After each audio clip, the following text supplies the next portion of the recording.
Hello বন্ধুরা, সবাই কেমন আছেন? আশা করি ভালো আছেন। যে যেখান থেকে দেখছেন অবশ্যই কমেন্টে জানাবেন কে কোথা দেখছেন। এই যে 4 দিনে সামনের এই কলমগুলো সম্পূর্ণ তোলা হলো এবং এই যে তলি দেখছেন নিচে, এই তলিগুলো বানানো হয়েছে। আর 15-14টা কলম আছে। তো আজকে কিছুটা তোলার ব্যবস্থা করব আর গতকালকে দেব। তো আমাদের এখানে মানুষ খুবই কম আছে। আর এই ছাদের পরে কিন্তু প্রচুর রোদ পড়ছে, এত পরিমাণ রোদ তা ধারণার বাইরে। গরমে কাজ করা আমাদের অনেকের কষ্ট হয়ে যাচ্ছে। গত পরশু দিনকে ঠান্ডা গরমের জন্য কাজ আসতে পারিনি। তো আমরা আসলে কাজ করতে করতে সবাই দুর্বল হয়ে যাচ্ছি। মানে অসুস্থতার ভিতরেও কাজ আসতে হয়, না আসলে পথ নেই। কন্ট্রাক্টরের গরম শোনা লাগে। তো এই কলমগুলো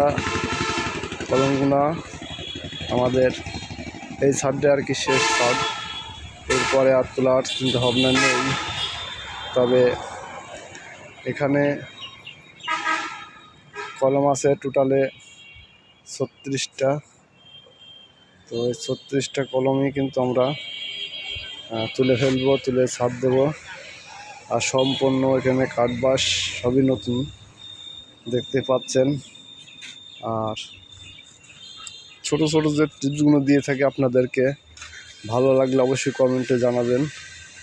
আর যদি ভিডিওটি ভালো লাগে অবশ্যই শেয়ার করে অন্যকে দেখার সুযোগ করে দিবেন। আর আমাদের চুয়াডাঙ্গা জেলার উন্নতি যাই হোক ভালোই হয়েছে। মানে 2001-এর দিকে শহর যেরকম ছিল সেরকমটা নেই, এখন অনেকটাই বদলে গিয়েছে।